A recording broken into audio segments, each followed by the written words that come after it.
Here we go. What's up, everybody? Welcome to the Team SWARTZ On Demand podcast. I'm your host, Louis SWARTZ. If you're looking to join the U.S. Army overall or to get ready for Army basic training, I got you.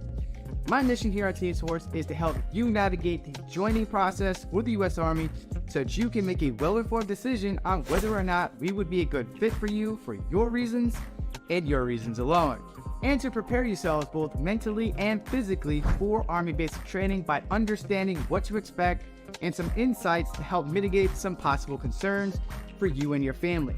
However, quick disclaimer, by day, my full-time job is a New York Army National Guard recruiter and part-time drill sergeant, conveniently located in New York City, but on my free time, I create videos around the enlistment process and basic training. Here, I represent myself, Louis, and this is my personal page. Anything expressed here within my videos are based on that of my own experiences, opinions, views, insights, and that of others, which means this is not supported, endorsed, or sponsored by DoD, U.S. Army, Army National Guard, or any other government entity. If this is your first time here, tuning in, welcome. Consider subscribing, hitting that bell icon, and turning on all notifications so you don't miss anything when I go live like now or when I post new videos. Comment down in the chat box which state you are tuning in from, and thank you for checking this out. For my loyal Team SWARTZ squad members, you already know what to do. Drop that hashtag Team SWARTZ down below. For you new folks tuning in, please refrain from repeating your questions or comments because I do not and will not skip any questions or comments. I go down the comments, working from the oldest comments to the newest and latest comments. The only exception to this rule is if I receive a paid super chat or tip. After finalizing the response to the current comment, I will highlight the said super chat and immediately respond to them, then return to where I last left off. Furthermore, keep the comments clean and respectful, or you will be put in timeout or be blocked.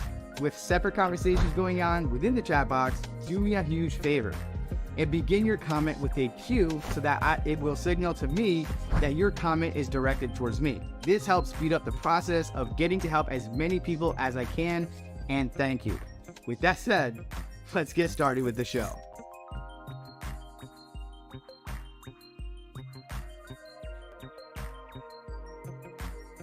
And here we go. What is going on, y'all? Welcome back to the Recruiting Ain't Easy podcast. I'm your host, Louis SWARTZ, and here on Team SWARTZ, I help you navigate the joining process for the Army as a whole and to prepare yourselves for Army basic training. Thank you so much for tuning in. It has been quite a minute. I think it's been a month and a half since I last live streamed, so I don't expect a lot of people to be here. And I appreciate those real ones who showed up tonight. So thank you very much. And in typical Team SWARTZ fashion, let's get started. Starting off with the first comment coming in from Brian Paul. What's up, man? Appreciate you tuning in. When you told me to find a new recruiter, that one I went to was actually talking to my recruiter's boss about me. Now first sergeants or answering my or overseeing my enlistment process and has gotten my recruiters on my recruiter's butt. That's what I'm talking about. Sometimes that's all it takes is, to get the dialogue started, But hopefully it all works out and works in your favor. So I appreciate you. We got Jaden Hamilton with the hello, ladies and gentlemen. Hiram Befittum says it's been a while. Yes, it has. I went on vacation for about almost 2 weeks and change, and then had some computer issues. And you know what? Your boy just needed a little mental break from everything. And but I'm back. I'm strong, and look forward to some more content. So I appreciate you. Yasir with the first hashtag Team SWARTZ of the evening. Appreciate you, buddy. Thank you very much. Here in Befittum says, thank God you're okay. Amen. That's what I'm talking about. Russell Santa Maria says, hashtag Team SWARTZ. Here we go. Hell to the yeah. That's what I'm talking about. Axel Schaefer says, North Dakota here. Well, thank you for tuning into the live stream. Appreciate you. Hopefully you find some value in it, enough to hit that subscribe button at some point. Appreciate you. And make sure you do ask some comments or questions, and I'll be sure to get back to you. Jaden also says, I graduated from OSA last week. I'm here because I enjoy your content. Well, that means a lot to me. Appreciate you. Probably by the time I get closer to my retirement, I will add other things other than the enlistment process and preparing for basic training. Things on leadership, recruiting for those recruiters who tune in to watch me, and so on and so forth. And just other Army related things. Maybe adding some reaction videos and things like that. Test things out, see what you guys like and which ones resonate with you, and double down on those and add those to the repertoire of my channel. So I appreciate you. Thank you so much, Jaden. And first of all, well, I guess lastly at this point, huge congratulations. Hua mother freaking Luya. Congratulations. Job well done. Good luck into the next chapter of your Army career. D. Candace says, welcome back. Thank you. Feels good to be back. Got Thomas Drake here with the hashtag Team SWARTZ. How is everyone doing? They're at their first duty station at Schofield Barracks in Hawaii. Oh man, I am low-key jelly, peanut butter and jealous. Hawaii is on my bucket list, and one of these days I will make it out to Hawaii, and I hopefully will get there in the next 5 years or less. So in the meantime, mahalo. What I want to say, never give up on trying to be in the military. I went through a lot to get in, and I am 35 years old. Well, congratulations. Enjoy your first duty station, and welcome back to the stream. Stay lifted. Good luck. May the MEPS gods forever be in your favor. Get a good night's rest. So as soon as you're done watching my live stream tonight, go straight to bed, eat a good hearty breakfast, eat a candy bar or drink a soda pop before you go inside to take the test, so you get a little bit of a sugar jump start, and so you're alert and everything. And again, when it comes to testing at MEPS for the ASVAB test, if you don't know the answer and you cannot make an educated guess, choose option 3. When you're running out of time, keep in mind that any question that you don't get to will automatically be marked wrong when the time is up. So before that clock hits 0, right, that countdown clock is going to warn you when you got about 1 minute left, 3, 3, 3, 3, 3, because that'll give you at least a 25% chance of getting your answer right versus it being 100% wrong by not even trying. Kind of like that analogy in basketball. You will never make any shots if you don't even shoot. You know what I'm saying? So with that being said, last but not least, for paragraph comprehension, read the question first before you read the paragraph, so that way you know what you're looking for, and when you find the answer, stop reading, then go straight to the multiple choice answers and choose the best option that is in line with the answer that you found within the paragraph. Now, read the entire answer before making that your final selection, because oftentimes the first half will sound correct, and then you stop reading because you're like, oh yeah, this is it, but they mess up the wording at the end and changes the answer. So read it all the way through before making that your final selection. And good luck, and let me know how you do. John Wilson Go Army says, question, how much harder is basic training compared to RSP drill? I guess, well, I'm going to say that basic training is going to be harder than your RSP drill, just because RSP is just a taste of what's to come. I'm not sure what your mentality is or your mindset and your experience with your local RSP. But again, the RSP is just to give you a taste of what is it that you're going to expect when you get there, and to hopefully get you to some level of understanding so that when you get to the training site, you will have that edge, one, through your experience at the RSP with the introduction to drill and ceremony, the customs and courtesies, the basic information that you should memorize before you leave and all that good stuff. And if you don't know what I'm talking about, I have a video that I did on preparing for Army basic training. I'm going to drop that in the chat box real quick for you to peep at if you haven't seen that already. Worth every penny of watch time to get yourself ready for basic. All right, and good luck and make the best of it. All right, but as far as like how much harder, it's going to be significantly harder, and it also depends on your individual mindset, resiliency, your ability to roll with the punches, and embracing the suck. All right. So yeah, that's that. But it's more mental than physical. Obviously, it's going to be physical if you're out of shape, but in my opinion, it's more mental than anything. But nothing that you can't handle. All right. Always bet on yourself. Jordan Copeland says, I got an invitation to join the Legion of Ukraine in the 66th Battalion. They told me to meet them in Ukraine and they would meet me there. Don't you think that's weird? Yeah, considering that you're in the United States, but I don't know if you're from Ukraine or not. But yeah, I definitely, I don't know. You do what you think your rank can handle. I'll just put it that way. But it definitely sounds mad sus to me.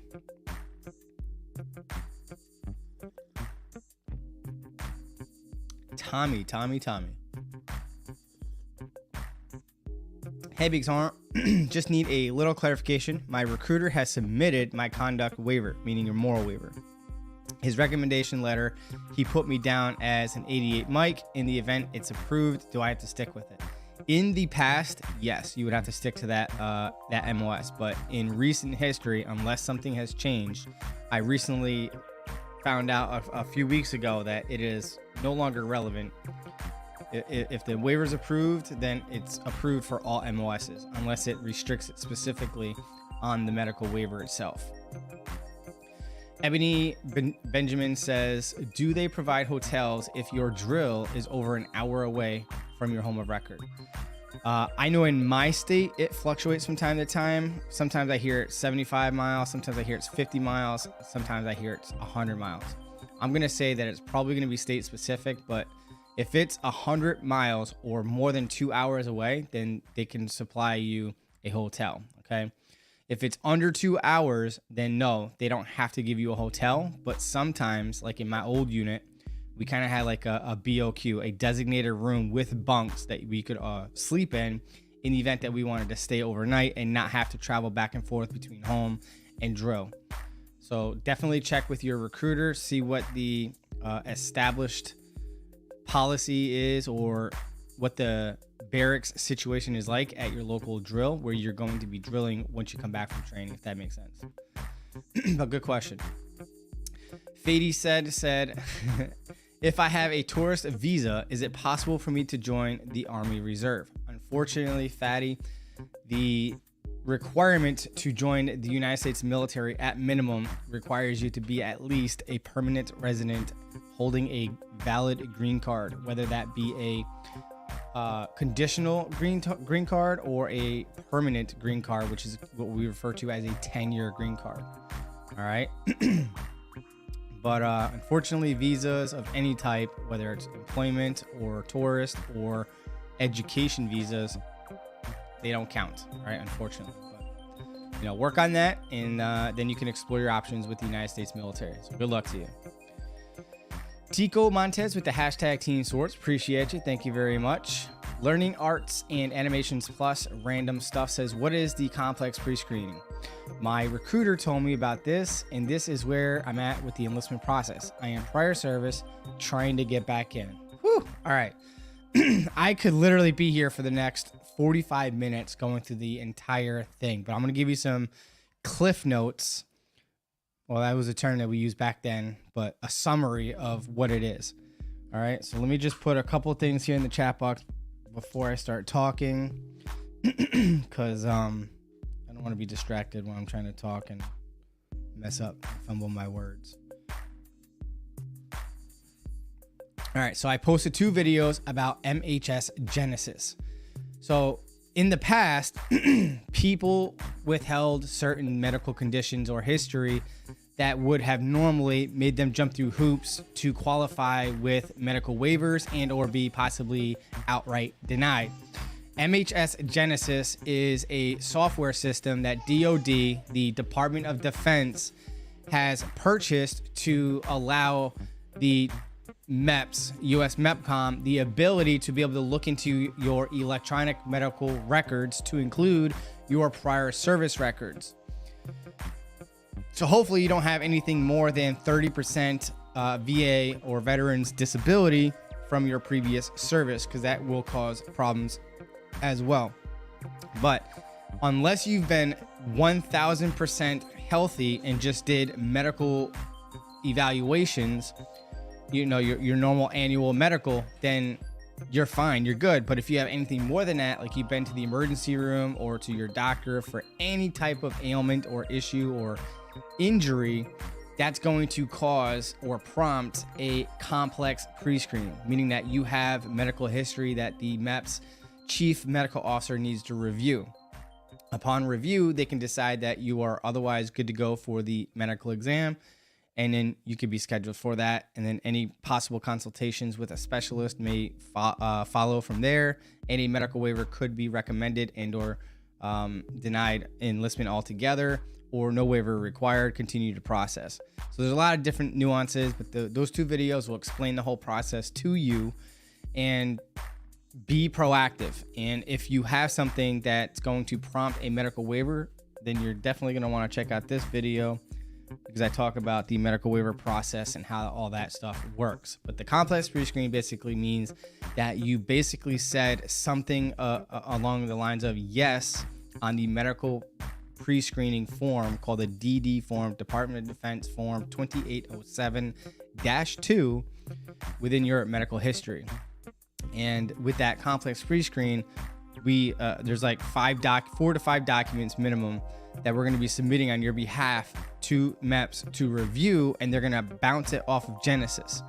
So one of a few things is going to happen. Either they see everything in your history, or they see some of it and they need more records because it's incomplete, or they see nothing. So it either turns into they have everything they need, or they see something, or you self-admit something because it's not jiving with what's in Genesis and what you're saying, and that will prompt them to request more documentation, or they won't see anything. And if you don't say anything, then you're kind of like in the clear temporarily. And then if they don't see anything, but you mention something, again, that's a self-admittal, and you will need to get those records.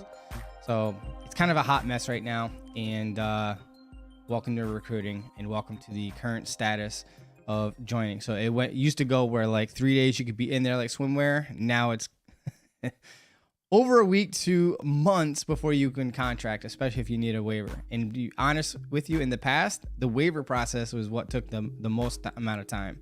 Now it's the other way around. Now it's dealing with MEPS. All right. MEPS is the hiccup. Yes, Genesis plays a role in the recruiting crisis, but in my opinion, in my experience, MEPS has been the issue for me, at least in my experience. So with that being said, good luck to you. May the MEPS gods and possibly the waiver gods forever be in your favor. All right. So good luck to you. ET, do you guys have the hurt on the Sundays at your RSP like I do? I'm not sure what you mean by hurt. Could you let me know in the chat box, and I'll try to pay attention on my cell phone up here. All right. Appreciate you tuning in. Thank you very much. Breezy, 2 questions. You think recruiting is going to get worse every year? What do you think is the problem with recruitment struggle? Oh man, Breezy, glad you brought this up.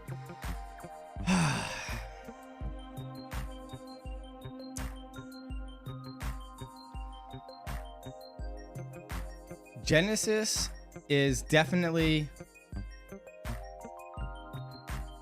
a friction point. I don't think Genesis is the true problem. I think what is happening now is it's a MEPS problem.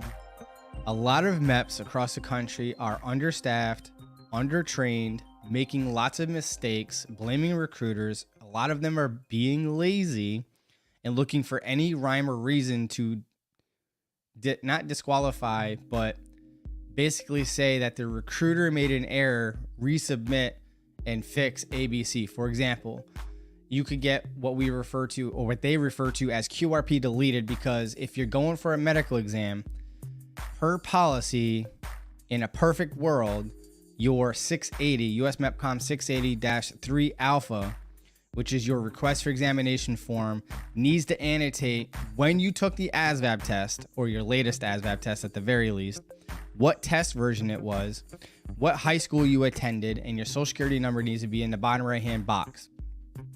If you forgot to put the high school name, or if you forgot to annotate, because if you pre-printed all the forms to sign everything and you forgot to legitimately put the test version and date that they took the test, and you're supposed to do the medical, and if your MEPS is anything like our MEPS, you find out pretty much the day before, at base case scenario, 2 days before, that your medical is canceled and you've been QRP deleted because of this stupid nuance. Like, what does the test of the ASVAB on the form 680 have anything to do with the medical forms? As long as your medical pre-screening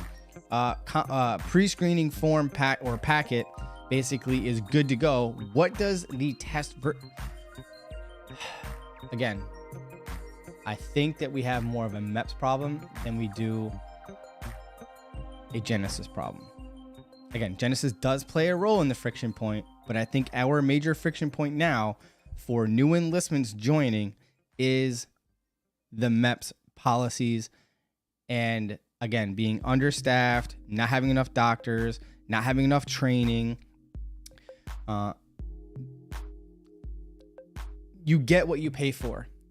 And because they are understaffed shows me that maybe they're not paying their contractors enough money to recruit the best of the best that could make this process easier.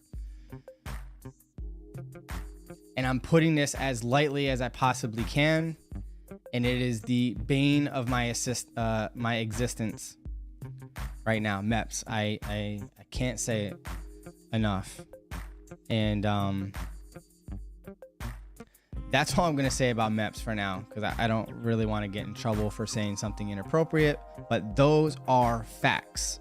I'm not, yes, some of it is, my opinion is that it's MEPS, but I'm just simply stating the facts based on my experience. So if for some reason this ruffles some feathers with US MEPCOM, sorry, not sorry, do better. That's all I can say. Doubt they see my videos anyway, but you just gotta do better. Seriously, we lose people because the process takes so long. I have several applicants that I'm processing right now that I am so grateful that they're still here, because I hear through other recruiters that their applicants are jumping ship because it's taken so long. The process needs to be fixed. That's all I gotta say. All right, so Yahir Palais, probably jacking up your name, but Yahir, I appreciate you. Is the 09 mic program still available in New Jersey? I'm currently studying for the ASVAB. I want to join the National Guard. Yes, the 09 mic program is going very, very strong. Still has, last time I checked, a 98% graduation rate. So as long as you give an F and you actually care, you're going to do just fine. All right. The ones who don't make it, between you and me, are the ones that straight up just refuse to train and just quit. All right. So take that with a grain of salt.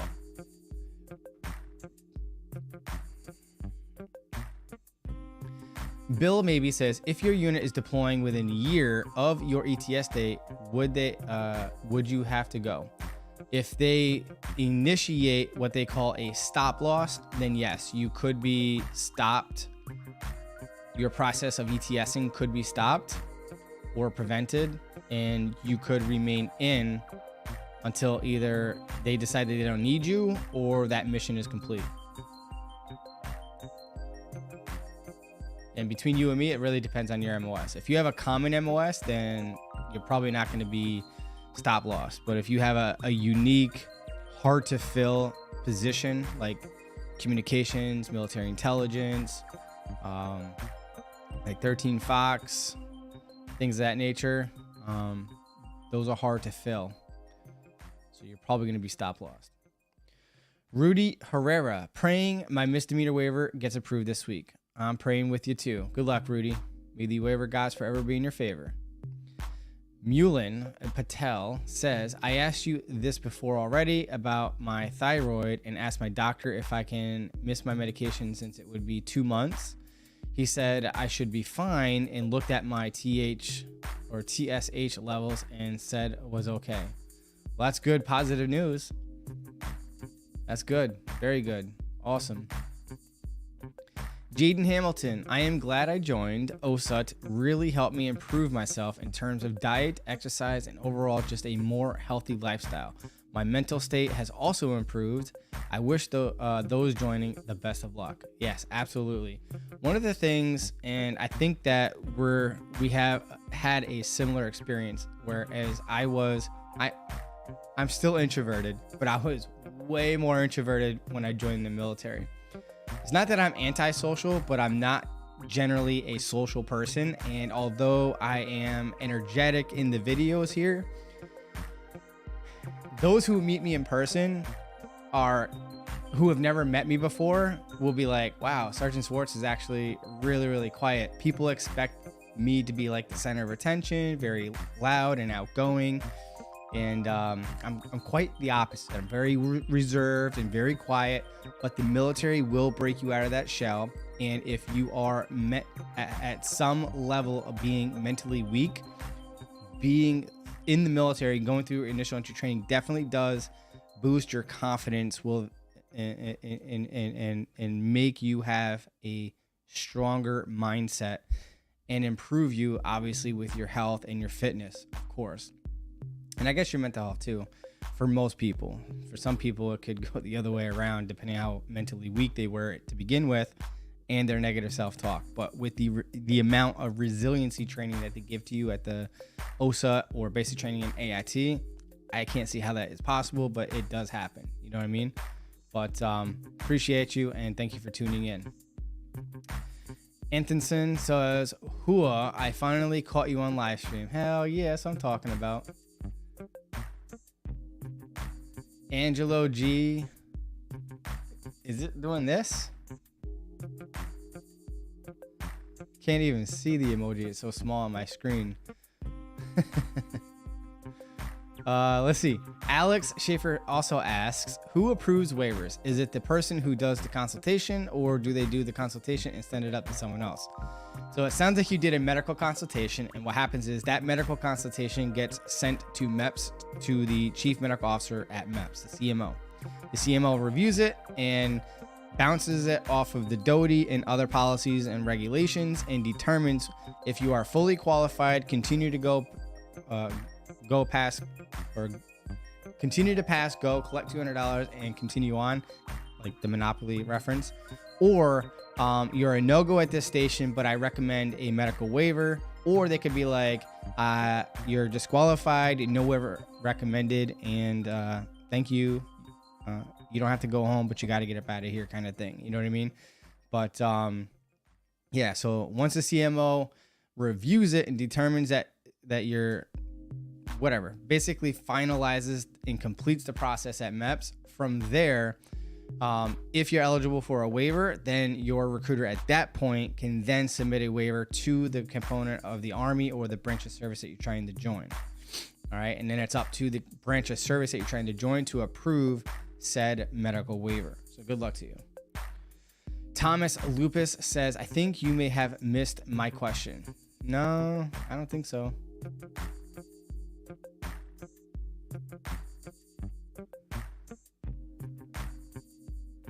There was only one other Thomas that I responded to earlier, but I don't think it was you. Yeah, there was a Tommy at 1905.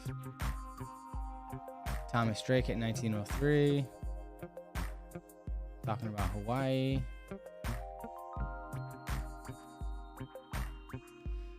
So, like I say in my intro video, if you're using a word that just go ahead and resubmit it. But if you use a word that gets that I had blocked for whatever reason, I might not see it on my end, and you may still see it on your end, but there's a disconnect on my end because it's blocked for whatever reason. Sometimes it'll still show up, and I can manually approve it, but I haven't seen anything. So I apologize that you're experiencing that, but go ahead and resubmit your question. And again, if I don't see it for whatever reason, you can always direct message me on Instagram at Team SWARTZ, or send me an email, teamswartzmedia@gmail.com. All right.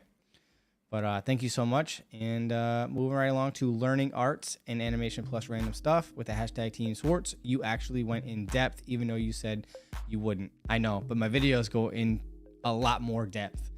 If you're new to the channel and you don't know, I am super duper informative. I research the hell out of my videos. It's one of my things I pride on in my videos. Unlike other military YouTubers, I research the hell out of a topic before I create it because you guys need to make well-informed decisions on accurate, up-to-date information.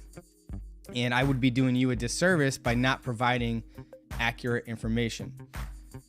One of these days, I'll go viral, probably when I hit 100,000 in like 5 years from now, and then the algorithm will catch me and reward me. But that's one of the advantages of this channel, and I'm very, very active in the comment section. So underneath any of my videos, I respond to every single initial comment. After that, I may or may not get the notification.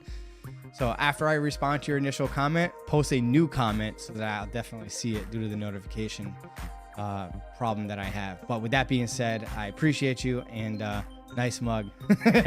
Thank you. Yeah, appreciate that.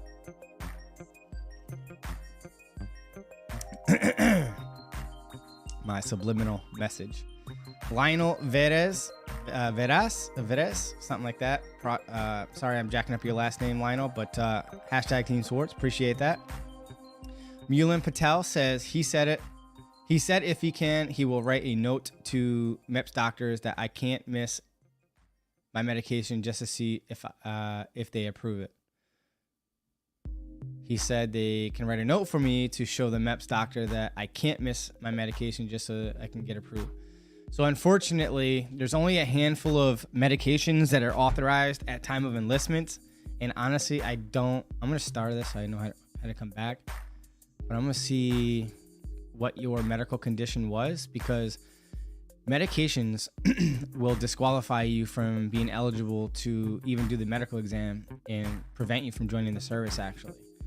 So the few things that can be approved is obviously birth control. If you are thyroid. No, Mulin, I think you're confused. All right, so we talked about the thyroid thing. So I'm just gonna post it again in the chat box and then elaborate more on that.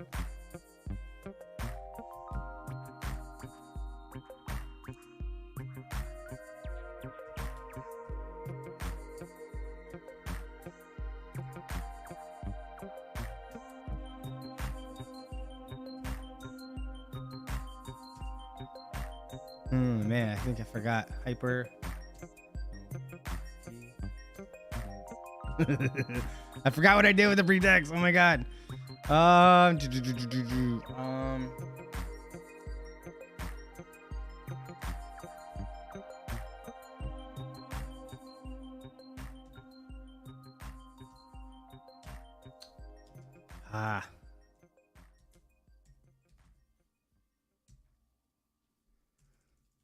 Hang on, give me 1 second.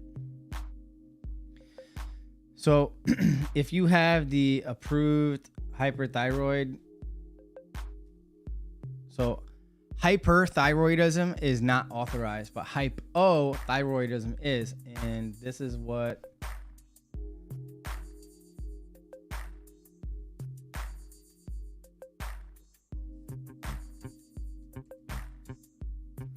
all right, so as the comment says, you got to get within the last 6 months, you got to redo your TSH, T3, and T4 in your blood work or whatever it is, and submit them to MEPS. If your levels are within the acceptable range, you're good to go, and you can continue your medication. So this is one of the medications that is authorized for enlistment, specifically for hypothyroidism. Again, hypo, good to go. Hyper, no gooder. Try to make that rhyme-ish, but yeah, that didn't work-ish. All right. So yeah, so hypo, good to go, and you can stay on your medication. If you're hyper and you're on medication, you are a no-go at this station. Do not pass go. Do not collect $200. And you don't have to go home, but you got to get up out of here, unfortunately. So I'm going to pay attention to the chat box up here to see if you respond. But yeah, hopefully that addresses your medication concern with hypothyroidism.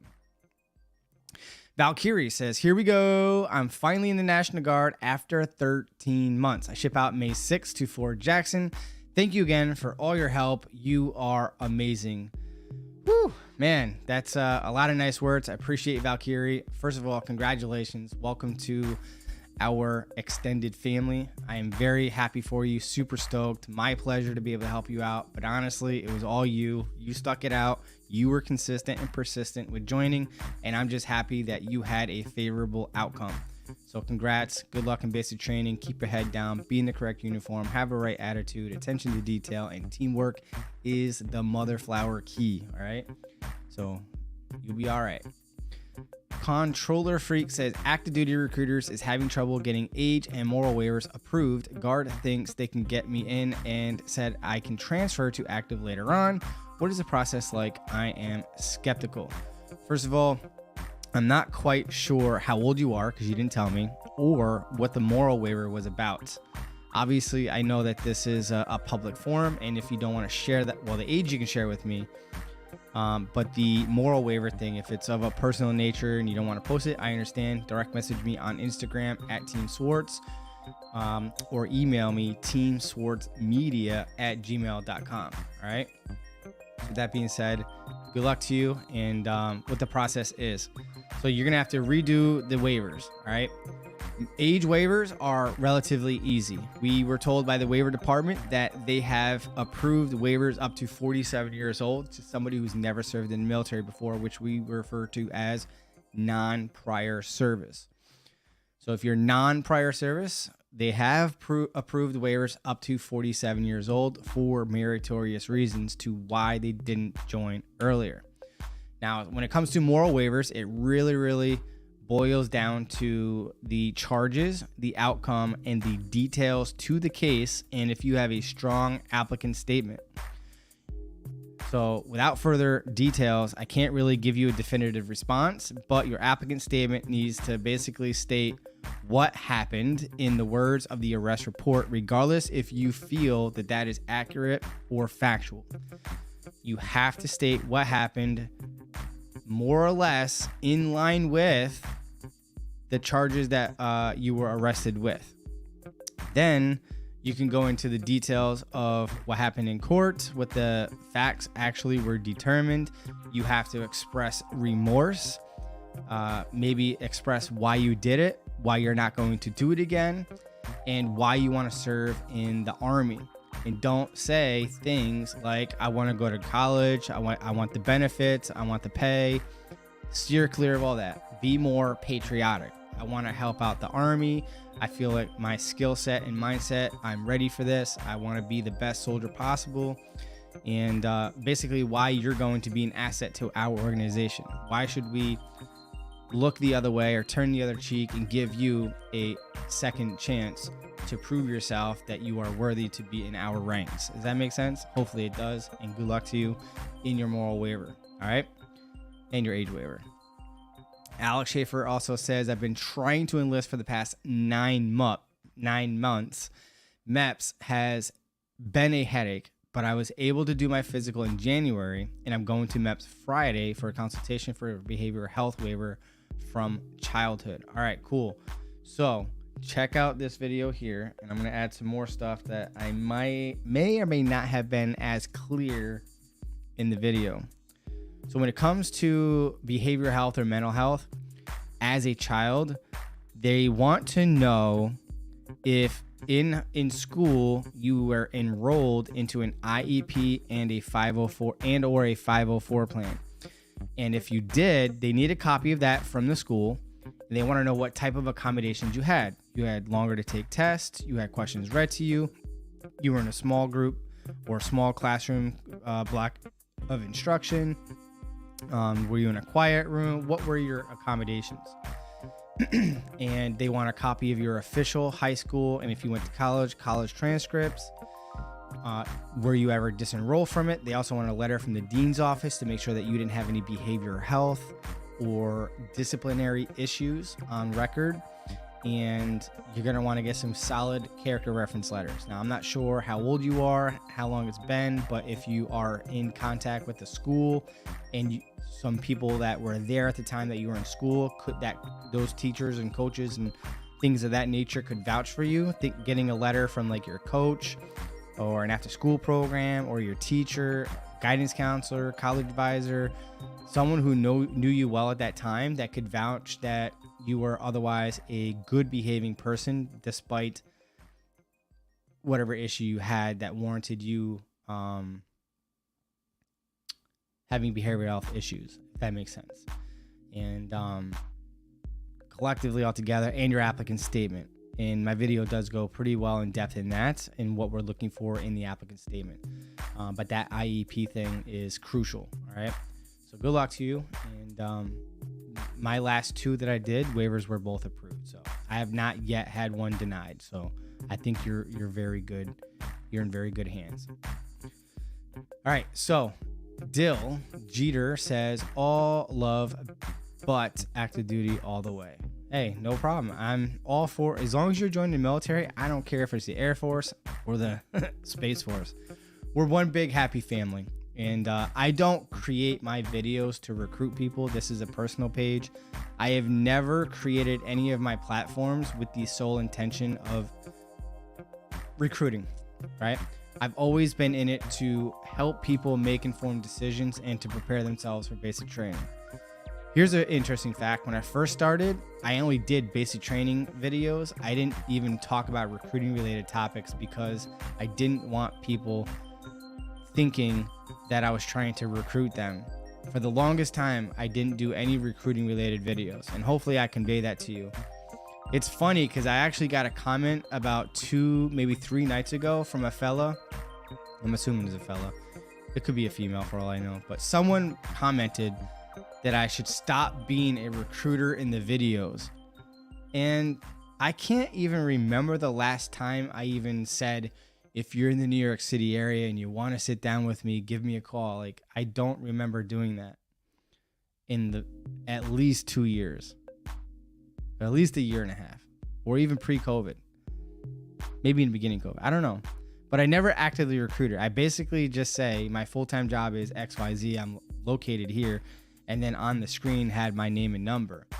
But other than that, I'm not creating videos to be like, if you're in New York City, definitely give me a call and blah, blah, blah.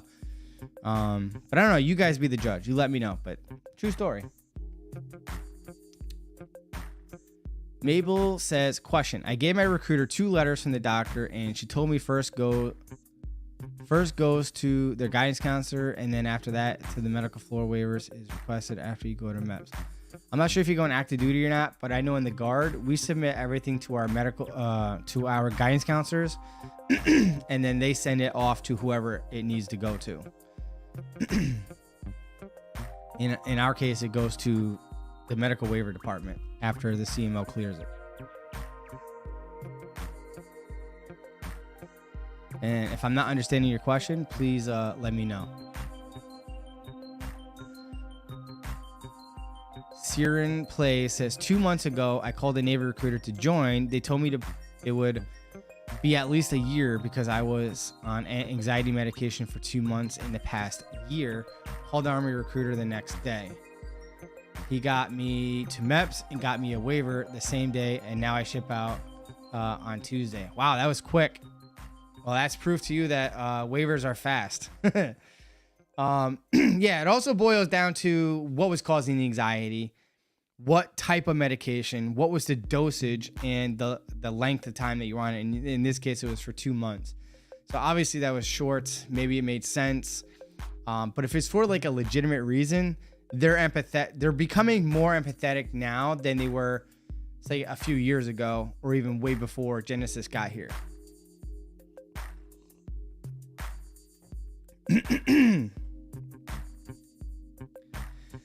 Gary Larson says, welcome back, Lewis. We missed you. Well, I missed you guys. And yeah, I had to take a little break for a while, but yeah, I think I'm back.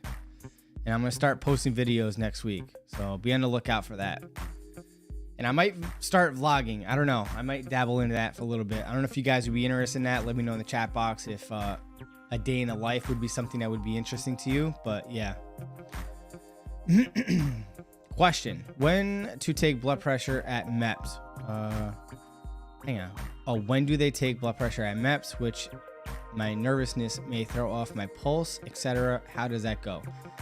It's not in any one particular order. It's random. But yeah, just try to remain calm. Just think of it as you just going to your doctor and having a normal medical checkup. Don't go in there and psych yourself out and complicate things by overthinking and overanalyzing. Try not to have the white coat syndrome. Make sure you get plenty of rest before, drink plenty of water a few days before. And I'm not sure when you're doing your medical exam, but maybe taking a garlic supplement, right? And that helps usually with blood pressure as well. It's like a little hack in case you didn't know. And you know, woosah. Woosah. Well, good luck to you. But if you, I don't really talk about blood pressure in my video, but if you want to know more about what happens at MEPS, just ignore the M-Road reference in this video. Everything else is solid, still valid today, minus the M-Road stuff.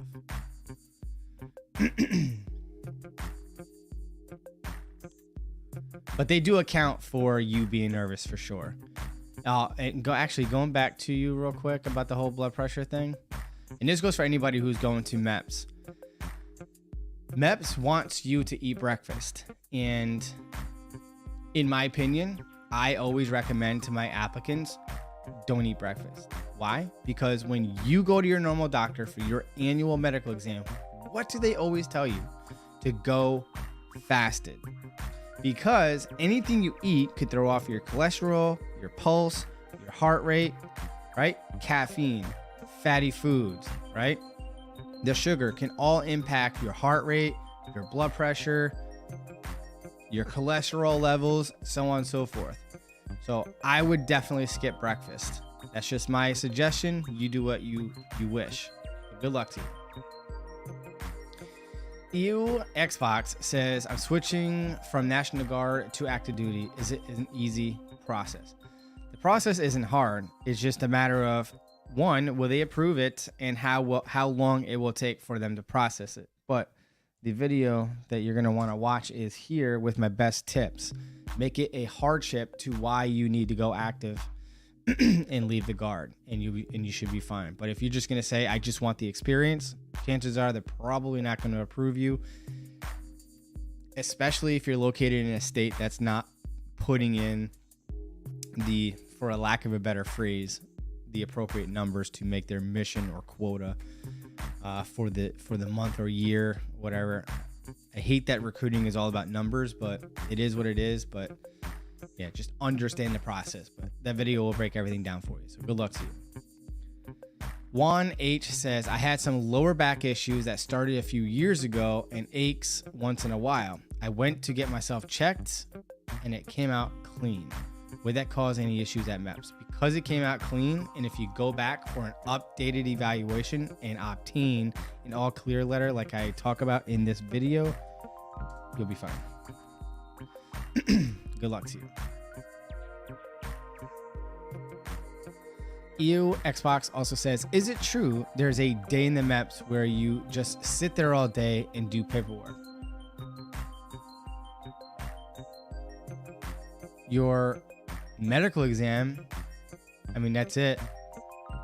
So you either go to MEPS to do testing, the medical exam, consultations, and signing your contract, and to ship out.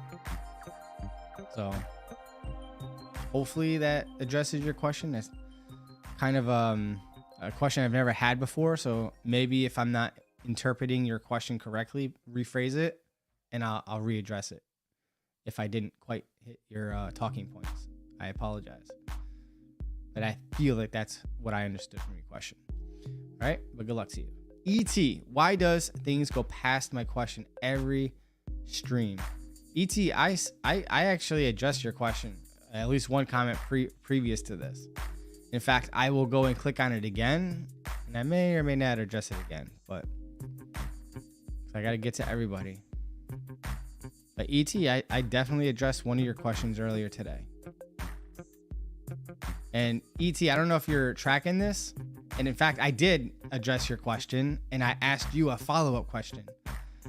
You said, do you guys have the hurt on Sundays at RSP drill like I do? And then I asked you, what are you referring to as hurt? I'm not quite sure or understand what you're referring to as hurt. So again, I did not skip you. Either you clicked off the video or you weren't paying attention, unfortunately, but I did. And if it was anything other than that, I didn't see it here in the stream. But I appreciate you. All right.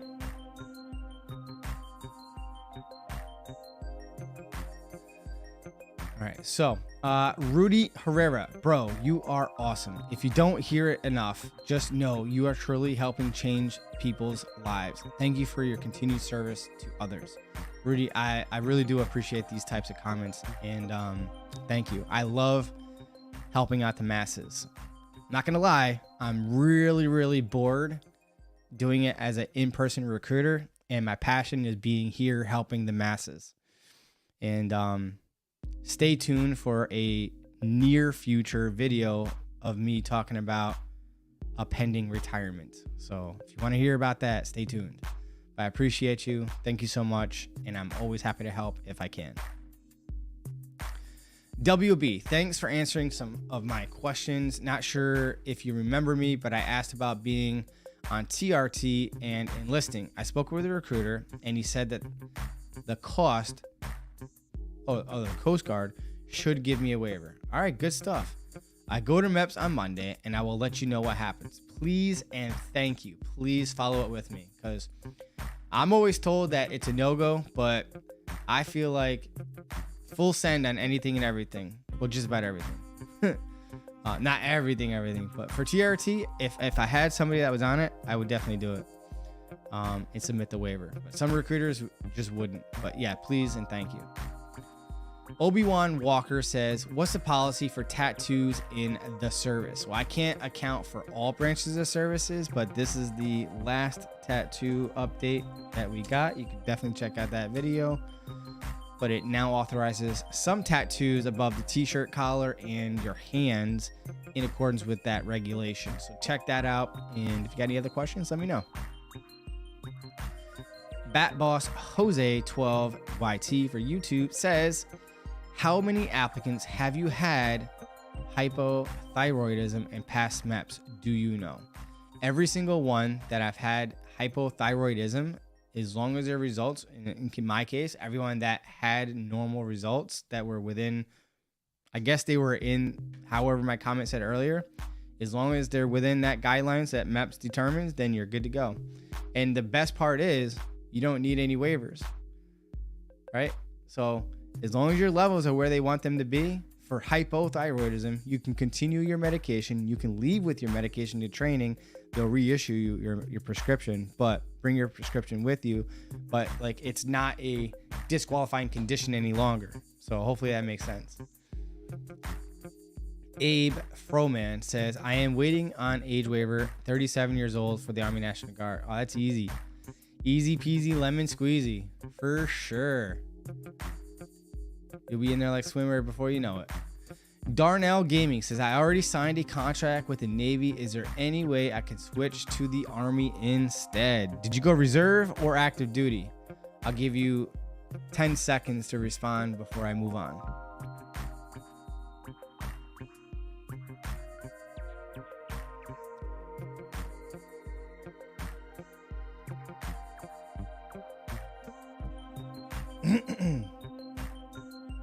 All right, so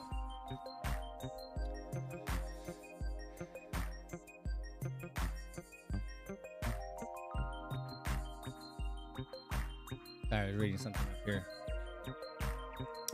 All right, so Yeah, I'll just wait until I see it before I give my response.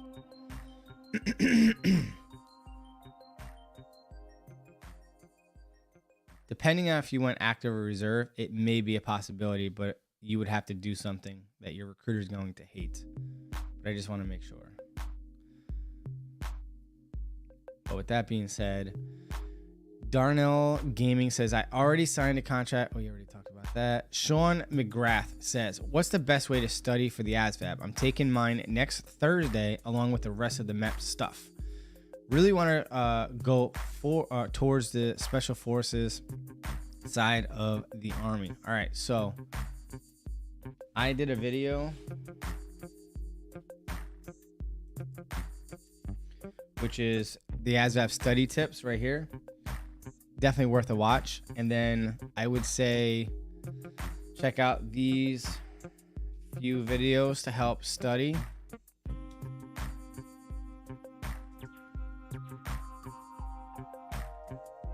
The arithmetic as well and math. So your GT line score needs to be 100 or better. I'm not sure if the website has been updated, but they recently, in the last 6 months or so, maybe a year, I did a video about it. But the GT line score requirement for Special Forces was dropped from 110 down to 100, and it is now open to green card holders because they're anticipating that you're going to get your U.S. citizenship by the time you graduate from basic training. Providing you get your citizenship before you complete all of your training, you'll be able to be granted your top secret clearance as long as you pass all that, of course, and go Special Forces as a U.S. citizen, meeting the normal standard. All right.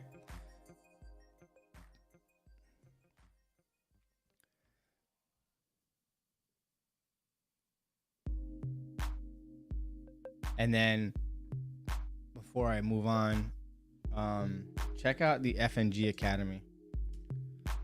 Sean Buck Rogers runs that channel. He's the original GOAT on the channel, but he's got some battle buddies with him now that help him with it. And he's got a lot of helpful videos for Special Forces. All right. So good luck to you.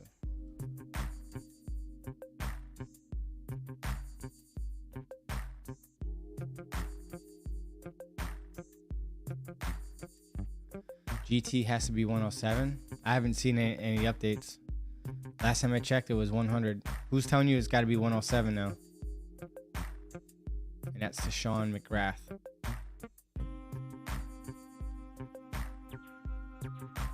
Xavier Del Valle says, hashtag Team SWARTZ. Appreciate that as always. Question, what dental issues disqualifies you from reception, and is a partial dental bridge allowed? Asking for a friend. Oh yeah. He said also completed physical at MEPS and passed. So if you pass MEPS, then you don't have to worry about it. But at reception, I enlisted a female soldier once that had a partial bridge, and she's actually recruiting now. So you're fine. You're perfectly fine. All right. If she could do it, you could do it. And that's a personal experience. Angelos says, if you apply for a bonus and you get denied, can you apply for a different MOS bonus? Not sure, Angelo. What do you mean by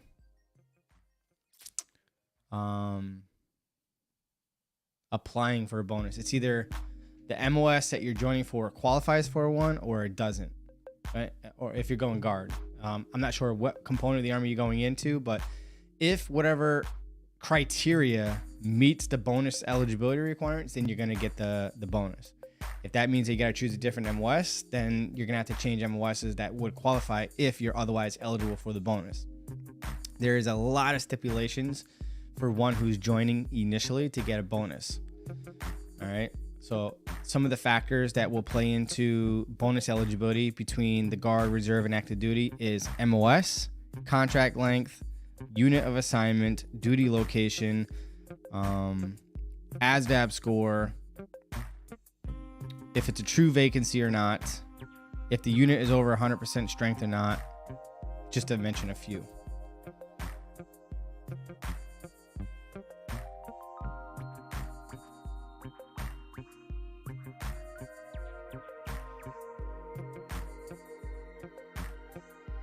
Fierce says, how common is a waiver for headaches and one kidney stone? Kidney stones, I'm not worried about that. That should get approved unless it's causing you issues right now. Or if you had like chronic history of kidney stones, and then that'll be a problem and get denied. But as far as headaches, and was it documented for headaches, or did you just say during the MEPS medical exam that you had headaches? That sucks, because how do you prove if you had a headache unless you're currently experiencing a headache when you go to a neurologist to be evaluated? So you're just going to end up jumping through hoops, but you should be fine. I have not had anyone denied ultimately for headaches or migraines.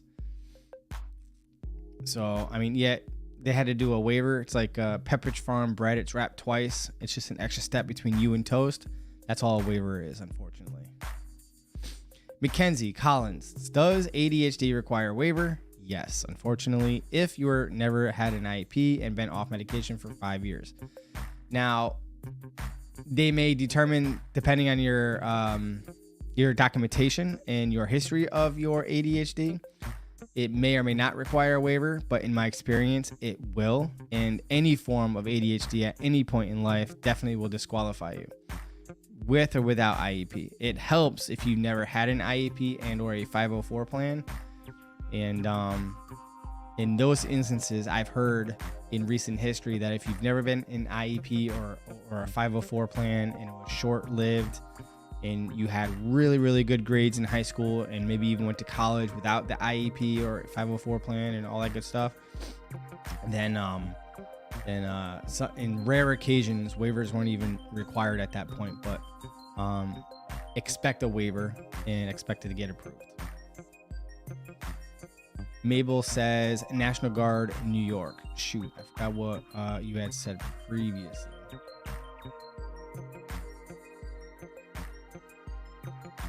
I'm scrolling back up to see your previous message.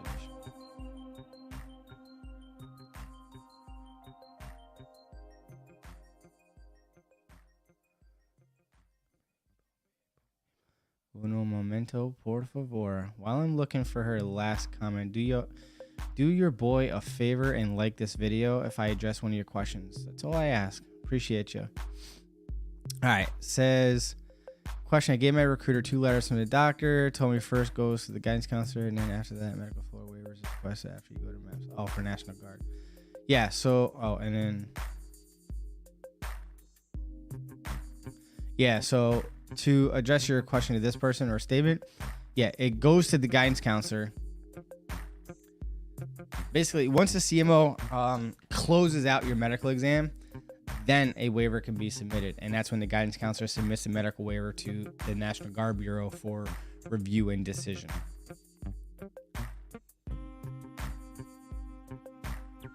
Angela says, what rifle do the Army use, brand and model?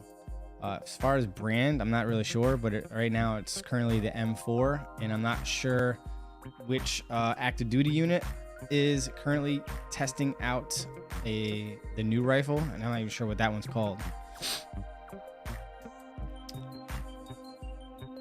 but it's the M4 carbine. Naya RVT 2011 says I'm a subscriber. I can see my question in the chat, but they keep getting skipped over. This is my first time seeing your comment on my end.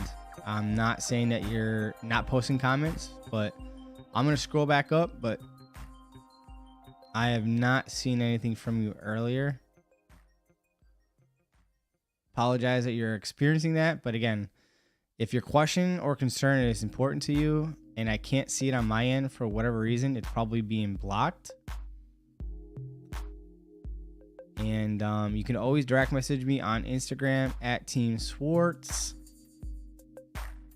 or email me at teamswartzmedia@gmail.com. Yeah, so I went all the way to the beginning and I didn't see anything else from you, unfortunately. So I guess try to resubmit, maybe reword it. Yeah, I got quite a few things on block. Abe Froman says, MEPS isn't that bad. It's just standing in line mostly. Well, I'm glad you had a good experience, but some MEPS, not so much. Let's see. This person says, I ship out in 11 days. I have 22 minutes 2 mile. Will I be okay?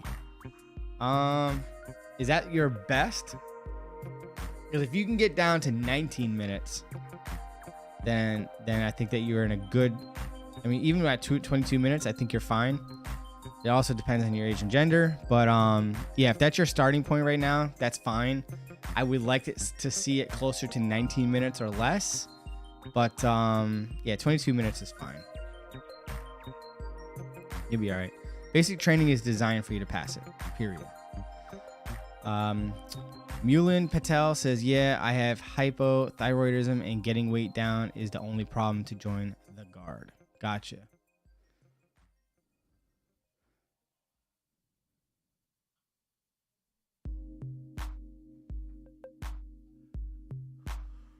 All right, so Gary Larson says, yes, I definitely will be fasting before MEPS. Thank you. You're very welcome. EO Xbox says, oh, also, can you pick your own basic training location or not? And is there going to be people with different branches in MEPS? MEPS processes all branches of the military. So yes, the likelihood of you seeing people from other branches of services is extremely high. And as far as your first question goes, if at time of signing your contract, if there's more than one ship date, a lot of times they will ask you to pick and choose your ship date. But if you're choosing a different program, then it may have restrictions to how soon you must ship out. So there's that. Gary Larson says, I've noticed MEPS is the main focus more and more with all these questions and comments. I'm 40 years old, submitting waivers and halfway now sending in more. It is crazy. If I joined January 2023, I'd be in. Yeah, the sooner the better, for sure. And unfortunately, Genesis has been around for at least 2+ years. But good luck to you. Yeah, it does seem, like I said, it does seem to me like MEPS is the hiccup or the main and primary friction points of the enlistment process. Warren Cash says, how does one get into the military without basic training? You don't. You have to do basic training. The few exemptions, one I could think of is a chaplain, maybe certain doctors. That's about it. Got to go through basic training. Consider it character development. Angelo says, if I get a LASIK surgery, will I get denied from the Army? Yes, you will be denied from MEPS for 12 months following the date of the surgery. So don't do it. Wait until you complete all of your initial entry training and then go get LASIK.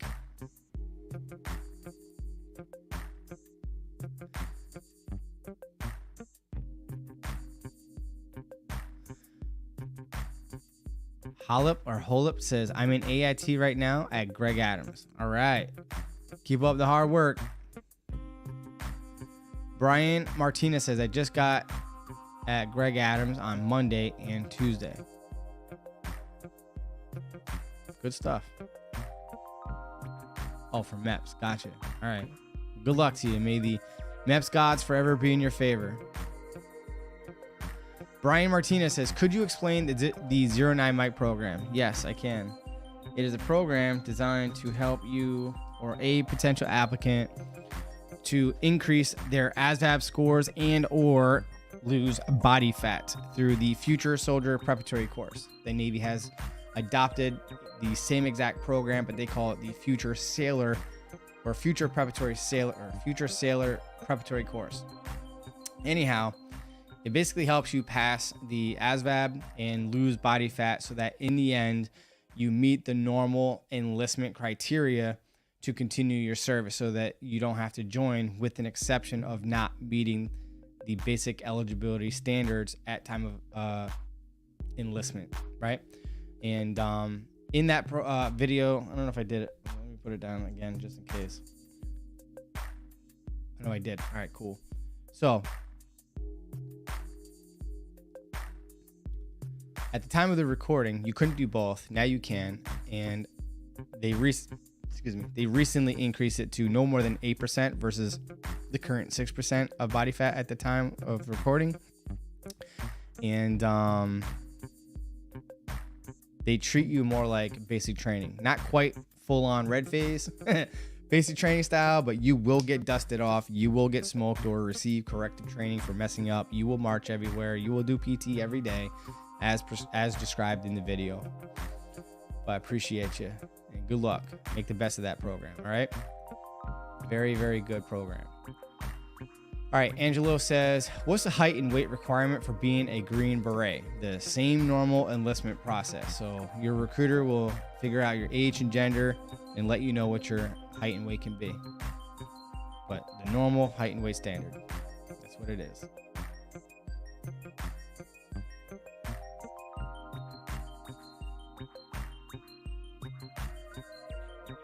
Big Pen says, being 28 years old, is ROTC in college out of the question? If I start college, I don't know, I'll have the degree finished by the officer age of 32.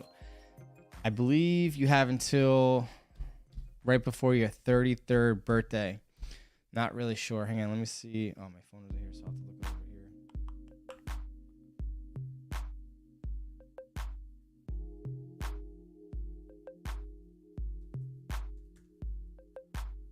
Age limit for federal OCS or ROTC is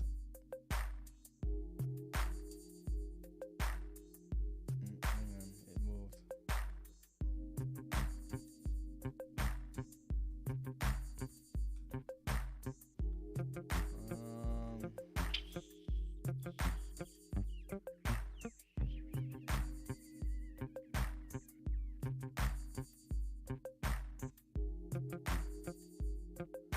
Sorry, I'm trying to read my notes.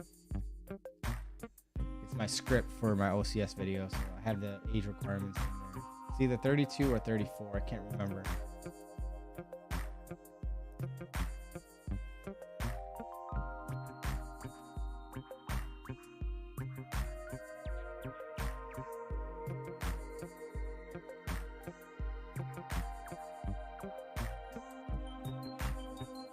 Dang, I can't find it.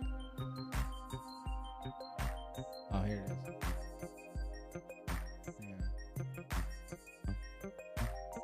Yeah.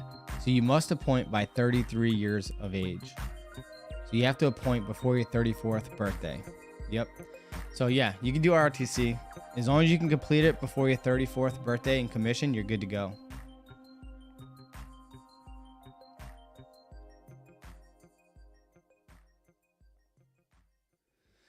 EU Xbox says, oh, SWARTZ, I am guaranteed 11 Bravo because I heard if I pick 11 Bravo, then I am in 11X program and they can pick you from 11 Charlie or Bravo if the slot is available and what they need. Yes, if you're going active duty, you will join as an 18 X-ray.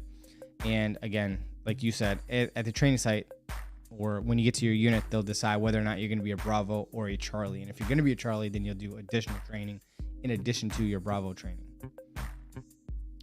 Alex Schaefer says, when do you find out your first duty station? Usually halfway through your AIT, you'll find out, unless you're specifically joining in the program where you get duty station of choice. Then as long as you don't mess up, you know your duty station. Fierce says, went to the ER to make sure I didn't have a brain aneurysm, but it was a headache. Oh, then you should be fine. What should be, so Brandini Kurosaki says, what should be the great route for someone like myself who plans on finishing my bachelor's degree first and then enlist or commission in the Army Reserve or Guard?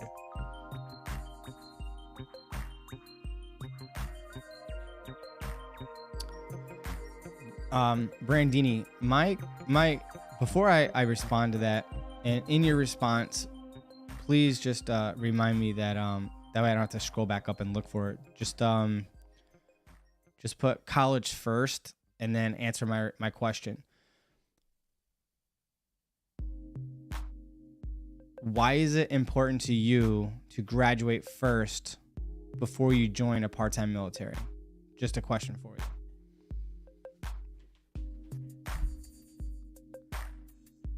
Valkyrie says, do moral waivers prevent people from getting a bonus? Yes, 1000%.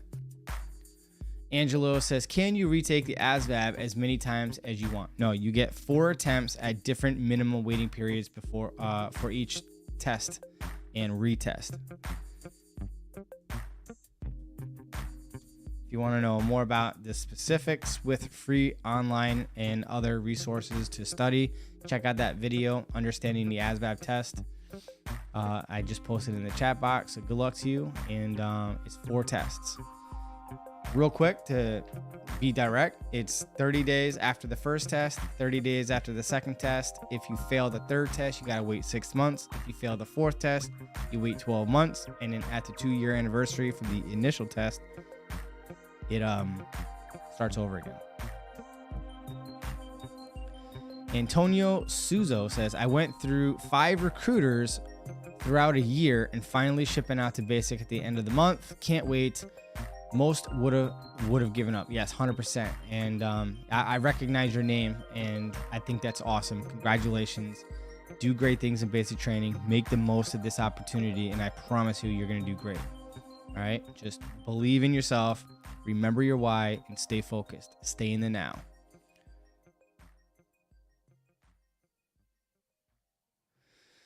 Brandini Kurosaki says, I will turn 27 years old soon, and I've had the intention to join the Army for the past 8 years. All right, cool. All right, ET, here's another one of your questions. Says, not trying to be rude or disrespectful, but I came back to hear my question, and yes, I heard you ask my question, but I watched it all, and I don't know if the chat messed up, but me explain her is in the chat. It may be in your chat, but it's not showing up on my end, so I don't know what to tell you. And you're not being rude. It's frustrating for both of us because you want me to respond to your comment or question, and I want to be able to do that for you. Unfortunately, there's a disconnect between your chat box and my chat box. So I would encourage you to send me an email, teamswartzmedia@gmail.com, or DM me on Instagram @teamswartz, and I got you, ET. Sorry we're going through this, but I'm just as frustrated as you because I enjoy answering your questions. That's why I'm here. Appreciate you. Sorry that you're going through that. Antonio Souza, I'm going to come back to you.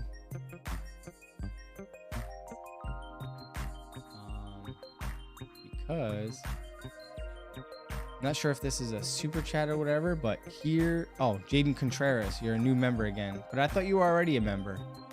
Were you cheating on me? No, just kidding. Thank you so much, Jaden Contreras, for again becoming a channel member. Help me figure out what I can do to make it worth your while. I mean, it's only $5 a month, but what can I do to make it worth your while? Unless you're just doing it to support me, I'm not really sure, but I do appreciate it. And thank you for becoming a member again. Let me go back up to where I last left off. All right, so Antonio Suzo says, picking the right recruiter is important. I'm smart enough to know when one is dragging their feet through the mud because they want a slam dunk contract, and a year later, I'm finally shipping out. That's what I'm talking about. Good stuff. Mackenzie Collins says, do ADHD waivers get approved often? Yes, most do. Thank you for taking the time to answer my question. Absolutely. And if you weren't here earlier, I'm going to post it again just in case. It's also, I believe, in the chat box as well down below. But here is my medical waiver guide, insights, tips, and tricks. Anything you need to know or want to know about waivers is in there, specifically addressing ADHD as well in one of the sections. All right, good luck to you. Brandini also says, I have had an IEP plan throughout my school years and I'm receiving accommodations in college. What would happen if some reason my high school does not have my IEP records? Well, hopefully your college does. And you would just need a letter from the high school that they misplaced it or no longer have records of your IEP, and then that will be suffice for high school, and it kind of like leaves it up for chance. And if you happen to remember one of the instructors or teachers in IEP back then, or the 504 plan or whatever, that if you were a part of that classroom, maybe get like a character reference letter from them, whatever they can recall what your accommodations were. If not, the one through college is what we're going to use. All right. Per the waiver department, they said if it was something minor, like just a little bit of extra time to take the test, they will still approve it. If you're in a small group session that requires you like in-depth focus of teaching you and assisting you, then they're going to deny your waiver request or expect a denial, but still try. But with that being said, Kevin Pye says, will OCD or depression stop someone from getting into the Army? It will stop you from getting in, and if otherwise eligible, you could qualify possibly for a medical waiver following these tips here in this video. I don't talk about OCD specifically, but that would fall under the mental health section of the video, or depression. Good luck to you. Andrew says most recent. Shoot, I'm not sure what that is in reference to. I apologize. ET says, I'm now noticing that questions are getting blocked. Sorry for all my comments. I don't know what was so bad about them though. It's not your fault, ET. It's just that here on my channel, I like to foster a positive atmosphere, and I've had some trolls in the past being has-beens or bro-vets or prior service individuals or people that have never served that have very, very strong opinions. And there are certain keywords that they use that I blocked, and I apologize that it isn't impacting your particular question or comment. But yeah, so unlike a Army social media platform where they're not supposed to block anything, this is my personal page, and again, I don't need to have negativity here on the page unnecessarily, so I do my best to prevent trolls from hijacking the live stream. So yeah, I'm glad you understand. I'm glad that you noticed it, and now that you know, just reach out to me directly in the two formats I mentioned earlier. But I appreciate you being here. And again, I apologize that I can't see them. Liddy says, have to shave on Sundays? Yes. Shave on holidays? Yes. Electric razors? No. Watch my basic training packing list right here, and I talk about that pretty in detail here in that video. Yeah, you can't use an electric razor. Just it's a wet shave with shaving cream and cartridges for shaving razors. Hashtag Team SWARTZ coming in from Riley Simmons. Appreciate you. Thank you very much. Controller Freak says, to clarify my earlier question, I am 38 years old. It's a moral waiver. It is more complicated. My main question is, can I transfer into active Army from the Guard, and is it challenging? I'm not sure if you mean like later on changing to the regular Army, or like right now in your enlistment process. So if you have not signed a contract yet, then you can go to a regular Army recruiter, and they will have to submit your age and moral waiver all over again because it's a new component of the Army. The Guard is separate. And as far as transferring, if you've already signed your contract and you have not shipped out to training, unlike other branches of services, you are not in the delayed entry program. In the National Guard, you are in paid status, which means that you have actual military status. You're not MOS or job qualified, but you have military status, which means that the earliest that you would, in this example, be able to transfer to regular Army or anywhere else is once you are MOS qualified per regulation, then you could look at going regular Army or to another branch of service. And I described that in grave detail in this video here, if that is the case. EO Xbox says, SWARTZ, what's military school, and do they have military school in college? Because I passed high school and I'm just chilling. I'm not sure what your understanding or definition of military school is. If you mean ROTC, which is a college class called military science, which is intended to transition you from a civilian, and if you sign your SMP contract or your simultaneous membership program contract, basically what at that point is you're agreeing that once you, upon successfully graduating, you will commission in one of the three components of the United States Army, if that's what you mean by school. Now, if you mean like basic training, OSA, or AIT, then it's initial entry training and job skill training, basically. Hopefully I understood your question. If not, then reformulate your question and you may now begin your second attempt, as we say at the United States Army Drill Sergeant Academy.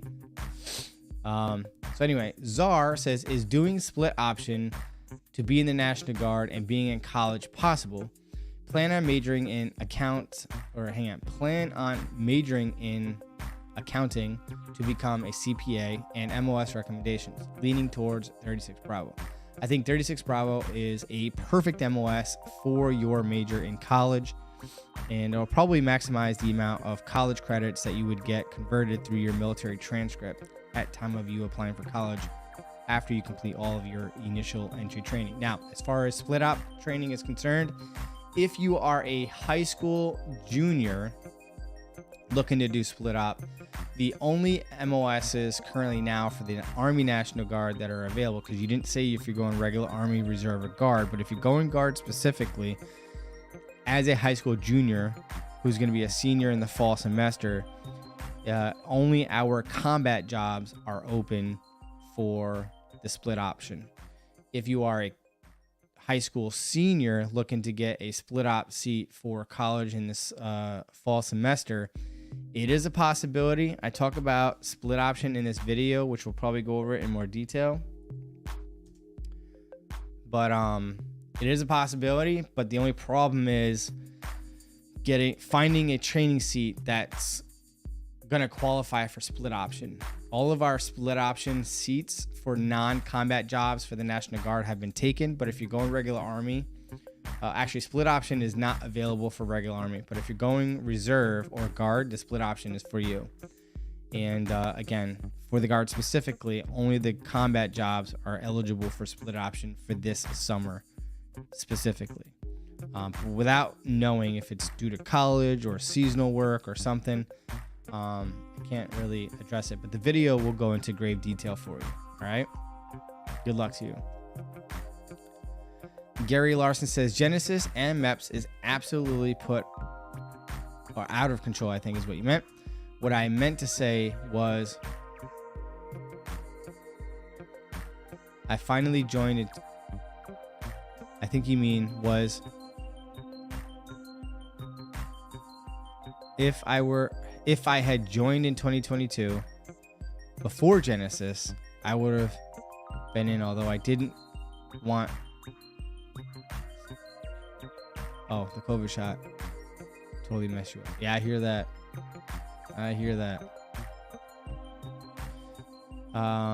EO Xbox says SWARTZ, the ASVAB is hella hard. I really gotta learn everything. Yeah, I hear that. I hear that. Michael Hunter says, hey sir, how you doing? I'm going to basic training in May for infantry. You got any tips for basic training? Yes. This video here about how to prepare for basic training, and here is my basic training mini series. And I would watch the reception video, the overview video, and at least the red phase video. because watching videos on what happens at basic training will give you the knowledge of what to expect, but experiencing it versus knowing what to expect are two very different things. But at least knowing what to expect could, for the most part, for many, take the edge off of your nervousness and your anxiousness. Just expect the worst, like the absolute worst. And then when it doesn't meet your level of your worst, it should be perceived as being way easier, if that makes sense. JT says, oh yeah, we on. That's what I'm talking about. Jaden Contreras says, I am just here to support you. My debit card expired and I forgot to. Well, I appreciate you, Jaden. And thank you so much. But if you do have any outstanding ideas to make it better for those who participate in it, that would be great. Or what you would like to see in the members area. Excuse me. Sorry, I have hiccups. Gary also says, yeah, it's a repeat comment. Michael Hunter says, by the way, how do they check your eyes in Army reception? With an eye exam and whatever other tests they test for like glaucoma and stuff like that. I talk about it briefly in this video here. For reception, I break everything down in detail right there. But specifically like what tests in machines, I don't have that information, but I tell you what they test for.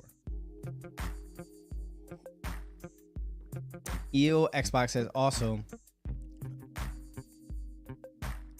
after National Guard basic training and I come back home, I just need to ask my recruiter, can I switch to active duty? Once you come back home and you're in process, after you in process with your unit of assignment, then sit down with a regular Army recruiter as described in this video. Not sure if you were here for it, but I'm throwing it in the chat box for you right now. Gary says, what kind of shoes do you recommend for running, getting ready? Get actual running shoes. Whether they're Hoka's, those are really nice. You could definitely wear them to basic training.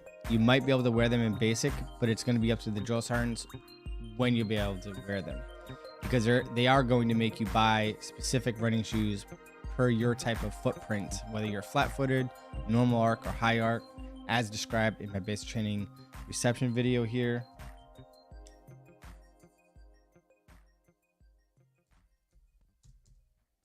Or my what to pack video. It might be my basic training packing video, which is one of my most popular videos. That one and how to prepare for basic. But yeah, any actual running shoe, like steer clear of like going to Foot Locker and just choosing a random running shoe. And to be quite honest with you, Gary, if you have something like Jackrabbit or something like that, which is an actual running shoe store, and they typically will have you walk or run on a treadmill and they watch your biomechanics, and then they determine between your foot size for each foot, your footprint, and your biomechanics and how your foot lands as you're running. They will determine what running shoe to get. So plan on spending for a good specific running shoe about $200, give or take. And they make a world of a difference and will decrease your runtime because it will be less fatigue on your legs and your body, and helps with your biomechanics and running form and technique. Taves Skate says, how is the MOS picking process? Do I tell my recruiter and they tell the people at MEPS? Do you usually get the MOS you want? If there is a bonus, high need. So I talk about all of that in this video. What job skills do I pre-qualify for after I pass the ASVAB test? Now, you can skip through the portion of the video where I'm walking you through the goarmy.com website, where you could, at that time, input your line scores to do what I'm showing you. Just listen to the rest of the video, speed through that part of the walkthrough on their website, because they revamped their website in less than 6 months after posting that video, and they did not bring that feature back, unfortunately. But I did you a solid. I uploaded the exact type of Excel spreadsheet that we use as recruiters to determine what MOSs you pre-qualify for.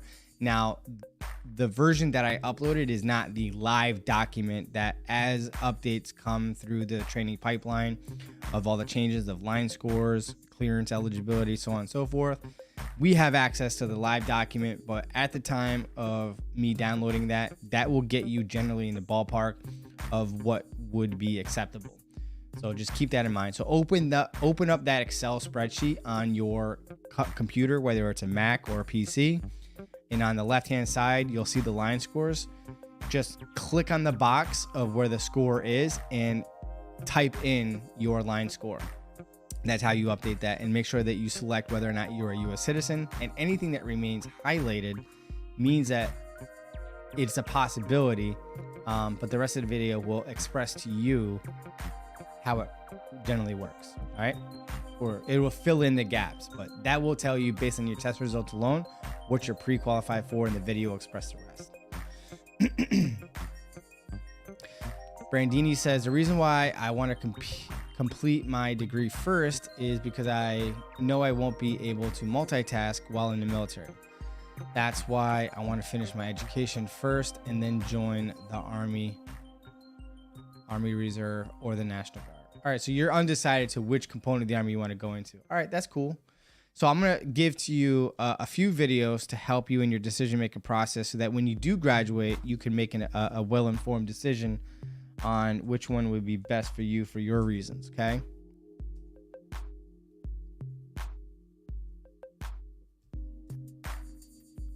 Active duty versus the Guard and Reserve video. The Guard versus Reserve video. And of course, you know I have it. The Army National Guard video. And then the education video for the National Guard Reserve. And some active duty. The only thing I don't cover in that is like the active duty GI Bill. But here we go. Those videos right there will help you in your decision-making process. All right? When it comes to that. And also, gotta throw this in there too. Do not join the United States Army until you watch that video. My best advice and tips to you when doing and conducting your research to help you join for your reasons and your reasons alone. And that is my recommendation to you and anybody else who's looking to join, especially when they're weighing out different components of the Army or branches of the service. All right.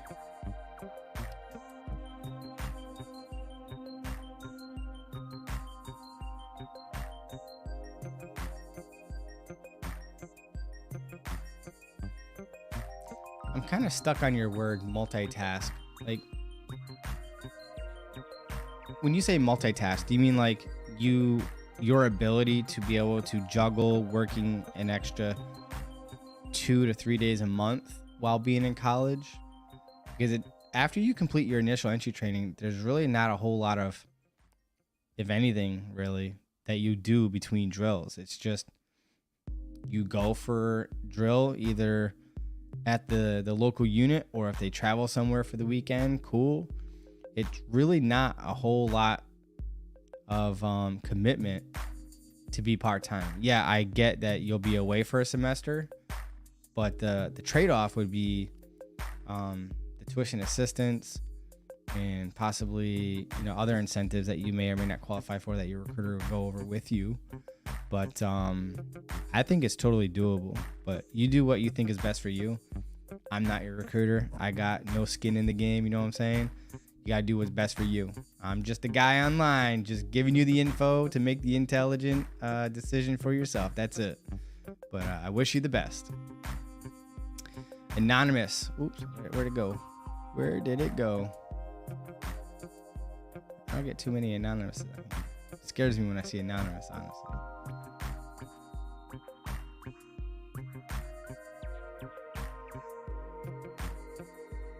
I missed it. Yeah.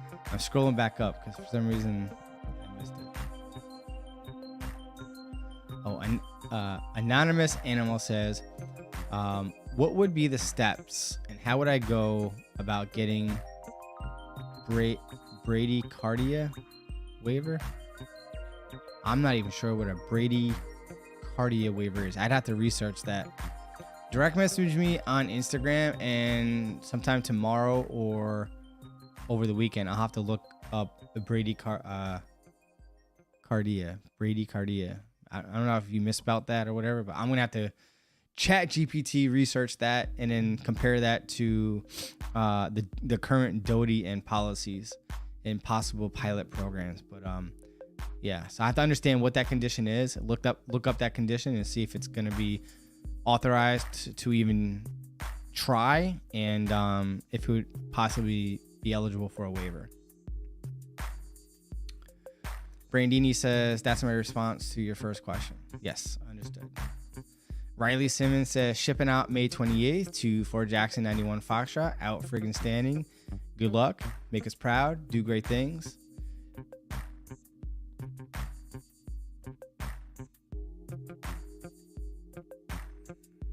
Crisco.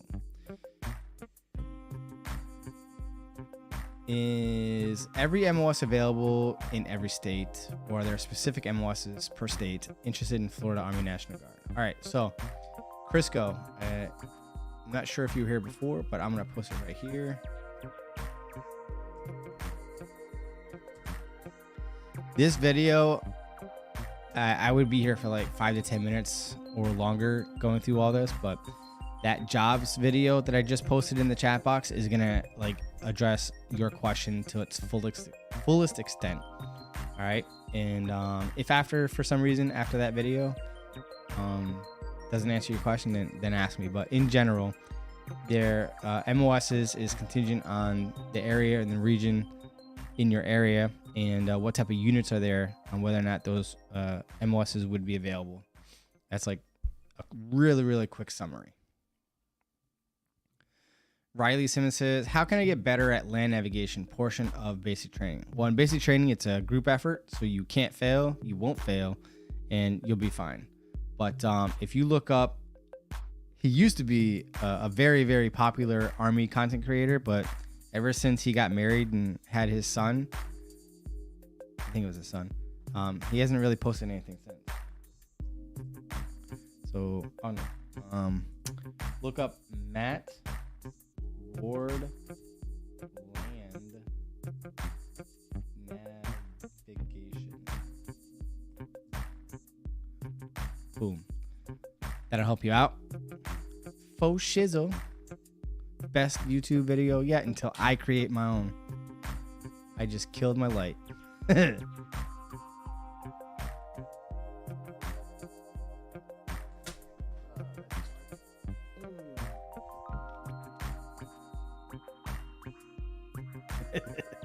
Guess I'm gonna have to hold this up for 20 minutes. Hang on, let me go reset that. Let me go reset the switch. Uno momento, por favor. Enjoy the music. Hang on 1 second. Give me like 30 seconds or less.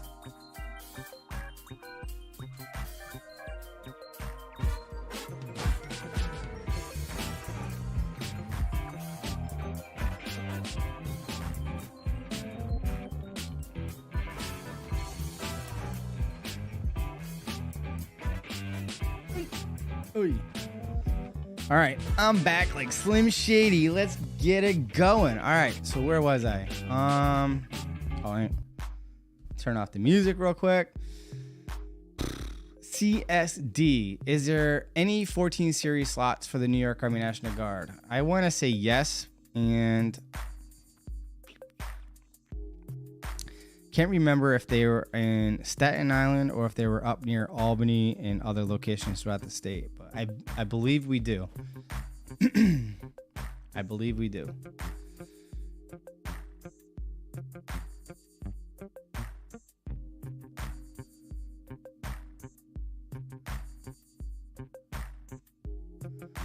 Luis Rodriguez, what's up, my guy? Hope all is well. Working late, dropping in to show support. We'll watch tomorrow. See you soon. Hashtag Team Sword. Appreciate you, buddy. Love you. Talk to you soon. And thank you for tuning in. EU Xbox says, wait, Swartz, I'm talking to a National Guard recruiter right now. Is it possible I can switch to active duty recruiter because I want to join active right away? All right, EU Xbox. If you have not signed a contract, you are a free agent to do what your heart desires. If you want to go active duty, go active duty. It's simple as that. If you signed your contract, again, as I just said and mentioned before, you're going to have to stay in the National Guard, complete your initial entry training, get MOS qualified, get your unit of assignment to in process, and then you could drop your request to go active duty as described in this video. Right there. It's definitely doable. Just a matter of when. Mabel Delgado says, what is the difference of Army National Guard and Army Reserve? I got you. Say less, girl. Guard versus Reserve. I know that this is a long 52-minute video, but I promise you it is worth every second of watching. Why? Because it's probably the most unbiased and fairest video you will find, and most highly informative video comparing and contrasting and sharing, expressing the similarities, differences, the pros and cons of each. And I think I do a pretty good, fair job of, if I say that this is a possible pro, how it could possibly be a con as well. So I play devil's advocate throughout the whole video because each of us are different, and what I may feel that is important to me based on my value system, needs, wants, and desires may differ from what yours are. And that is why I did the video in the way that I did, and that is why it's longer. I hate watching like pros and cons videos where a person is very one-sided based on their opinion and experience. And I feel that, at least with my channel, because it is an informative channel, I owe it to you guys to be as impartial as possible and unbiased in just laying out the facts. The only time I ever say go guard over anybody else is if you're contemplating going part-time and you want to maximize the college benefits. Aside from that, to each its own. Tyler says, about to be done with MEPS. Recruiter says I will probably have to wait until July or August to be shipped out. Why does it take so long to ship out? Because our summer spots are reserved for our split option kids that are high school juniors and college students and such.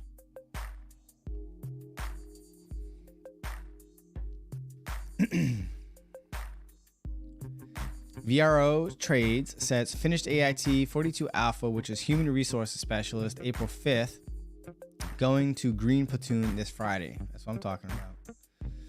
EU Xbox says, oh, SWARTZ, how many weeks is basic training and 11 Bravo AIT? So if you're doing basic training and then phase 2, which is your AIT portion or job training portion of your infantry training, then it would be 12 weeks for AIT. But when it comes to combat arms like 11 Bravo or infantry, then you do OSUT, one station unit training, which means that you do all of your training in the same location with the same drill sergeants for 22 weeks in all.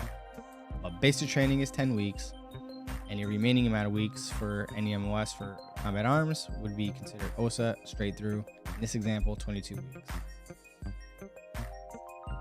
Metro says, hey sir, are there any ways around the weight requirement, waivers, etc., taping, whatever it might be? What if you can't crush the PT in the physical requirements but are still overweight? So there are two ways that we can look at this. If you've never contracted before, you're going to want to check out this video, the 09 Mike program, which will go into more detail, but you can currently be allowed to join regardless of your height and weight, providing that your calculated body fat percentage does not exceed any more than 8% of your allowable body fat percentage per your age and gender.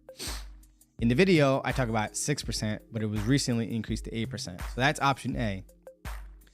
Option B is if you've already contracted, you're in the Army, and you become overweight, as long as you can score 90% in each event, currently right now, if you score 90% in each event, all 6 events or better, then you'll be exempt from your body fat tape test if you are exceeding your height and weight standards. Obviously, You are one fit mother flower. But that's like, if you're in there like swimwear and you've completed all your initial entry training. JT says, headed to basic training. My recruiter was solid as after 16 months for medical waivers, moral and age waiver. Been watching basic training and reception vids from you. Thanks. So I appreciate you. Good luck. Congratulations, and make the best of this opportunity. Faux shizzle. CSD, all I see is a comma and nothing else. Showtime. Just got my first duty station. Loving every second of it so far. Out friggin' standing. So I'm talking about good stuff. Gary Larson says, thank you for responding about running shoes. I did not know that. You're very welcome. Mabel says, is there active Army National Guard or no? Yes, there is. And I have a video just for you. Hashtag boom. All yours for your viewing pleasure. Brandini says, when I refer to multitask, I'm referring to taking college classes while in the military. I have leaned more towards the National Guard, but the choice of the Army components is based on my personal choice. Gotcha. Fair enough.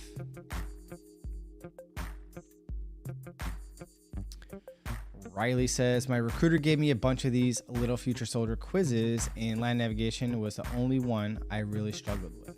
Got it. Well, that will definitely help you. And it sounds like he's trying to give you the Stripes for Skills test. So if you go to my basic training preparation video, in the description area is a study guide, and that will tell you exactly what you need to study for the map reading and land navigation class. Anonymous Animal says, thank you, sir. With a typical waiver process for asthma. It's in this video here. You'll need an updated PFT with negative results, your pharmacy records in the last 3 years, and a solid applicant statement. Thomas Lupus says, do you have to work with your local recruiter, or is there flexibility? I mean, if you've already started the process and you don't have, I mean, technically you can do whatever you want, but if you're having issues with your recruiter, then find a new recruiter, but try to give your recruiter the benefit of the doubt. Try to communicate and convey to them how important it is, and try to work on effective communication. But if they fail to deliver, then find a new recruiter. But yeah, sometimes you just got to switch it up. Sometimes I don't always jive with people and they find another recruiter. I don't take it to heart. You know, sometimes I can't stand certain applicants just because of their mindset, their attitude, their demeanor. And yeah, you know, sometimes it's just a personality conflict. Not that either one of us is wrong or anything. It's just sometimes it's just a personality thing, you know? Bora Merrick says, are you allowed to take any pills to basic training? Yes, some. So the only authorized medications for basic training would be birth control if you're transgender and you need your the transgender related hormone therapy type medication. If you have hypothyroidism is allowed, and for the most part that's pretty much it. There may be like one or two other conditions that may authorize it, but it's not very common anyway. So but those are the more common ones. Anything else is a no-go at the station. Thomas also says, are you limited to certain areas as a recruiter, or are you allowed to work in other counties? So like I work at, like, if you're talking about me specifically, I work out of Manhattan, but I can contract anyone in the lower region of New York. So basically I've worked with people as far as like Peekskill, New York, all the way through Long Island, New York. But I'm assigned to Manhattan. I can go anywhere to do face-to-face prospecting in Manhattan. I'm not allowed, for the most part, to do face-to-face prospecting anywhere else outside of Manhattan. But I can, providing it's not a college or a high school. Schools are sacred to recruiting. And if it's not in my area and you're talking about your particular area, I'm not sure if you mean like regular Army. They're very, very strict in where you can and can't go when you're regular Army. But it really depends on your region and the component of the Army that you're talking about. But yeah, so hopefully that shares some insights. EU Xbox says, SWARTZ, I know what's a veteran, but how many years do you need to be a veteran? So there's different types of veteran statuses that one would need to know or determine for certain things. So what I mean by that is, if you served even just one day in the military, good or bad, and you apply to a job and they ask if you're a veteran, then yes, you're going to check that box that you were a veteran because you served in the military. Now, there are veteran statuses to qualify for certain benefits, like the VA small business loan or the VA home loan, and that would require 90 consecutive days of qualifying federal active duty service other than your initial entry training, which would exclude OSUT, basic training, AIT, OCS, so on and so forth, and deployments, and then or 6 years part-time service in the Guard or Reserve. And if you retire, of course, then you would be considered a retiree veteran. And if you deploy overseas in a combat zone and you come back as a combat veteran, then you'd be a combat veteran. So those are like the different types of scenarios that veteran. Hopefully that makes sense. I'll have to do a video on this one day, but yeah, it's kind of like it in a nutshell.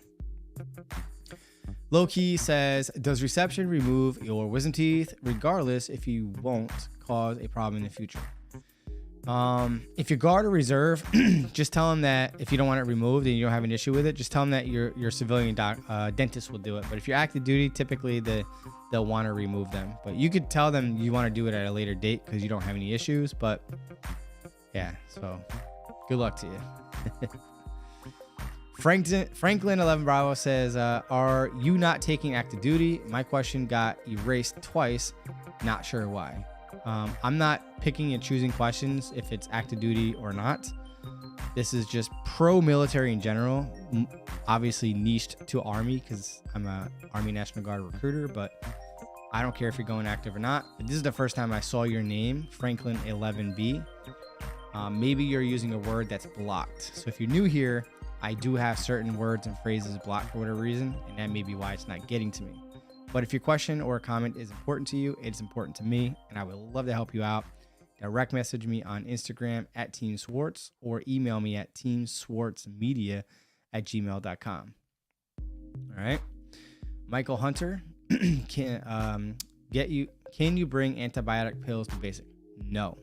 You have to finish your train. If you're on antibiotics, it's for a reason, and you're gonna get if you share it, then you will be your ship date will get canceled until you have satisfied that treatment for whatever issue that warranted you to be on antibiotics. Metro, I have about 50 college credits. Can I join at a higher rank? Yes. 48 or more college credits or obtaining a 2-year degree will get you to private first class E3. The only way you can be higher than that is if you earn a 4-year degree before you ship out to training, and that will get you to specialist E4. Bora Merrick says, if high blood pressure can be a reason for you to discharge after you swear in. If it's consistent, yes. Metro says, well, let me go back to that. So Bora, so you have to understand this, and this is for anybody else, right? When you're going through your initial entry training, meaning your basic training, AIT, or OSUT, until you get to before you get to your unit of assignment, it is dumb easy to get medically chaptered out or discharged for any other reason. It's dumb easy to get discharged because it's better to get rid of you now versus later, but it takes a lot more effort to justify and qualify a discharge after you get to your unit of assignment. All right. So hopefully that makes sense. Metro, how difficult are medical MOSs to get?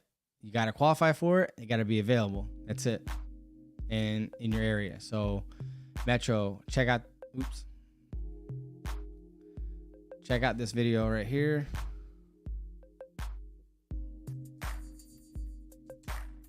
Right there. That'll go into more detail.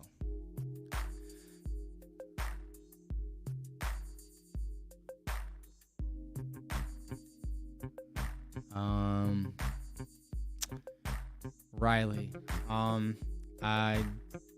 stripes for skills is you gotta pass an Army combat, you have to pass the Army combat fitness test, scoring a minimum of 60% in each event, and be tested on basic knowledge and practical exercises with drill and ceremony, the stationary positions, and so on and so forth. But I go over that in this basic training preparation video with a study guide. So if you want the study guide and the know-how, insights and tips and tricks and all that stuff, go check out that video. After basic training in AIT, yes, Tyler, you can wear your contacts. I wear mine all the time, just not now because I ran out. And my order hopefully comes in this coming week. Low key, like I always say, this is the recruiter in me, but every MOS is the next best thing since sliced bread. End of story. What is the process to appeal the waiver if a National Guard Bureau letter my recruiter sent me said I can appeal it at a certain date? You would need new evidence. I'm not sure if this is a moral waiver or a medical waiver, but you would need new evidence for them to entertain an appeal that they haven't seen yet. Stay Lifted says, thank you for the tips. I'm going to take myself to bed. I'll comment on this video after I take the ASVAB tomorrow. Wish me luck. Have a great night, everyone. Hashtag Team SWARTZ. Appreciate you. Thank you for tuning in. And we'll be in chat. We'll chat soon. And thank you. Yes, Metro. Sleep apnea is a permanent disqualifying condition, unfortunately. But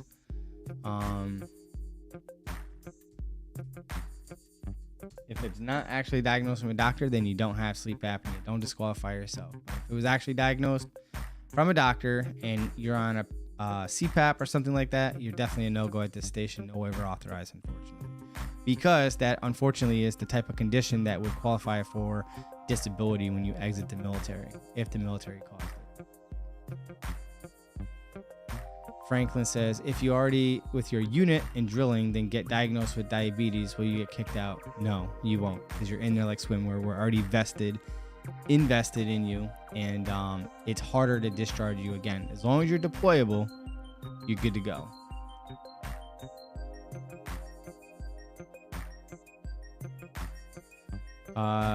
A motorcycle, yes. ATV, not too sure. That's up to the active duty post. But if you're going guard or reserve, as long as you keep it at home, you're good to go. And yeah, so should be fine.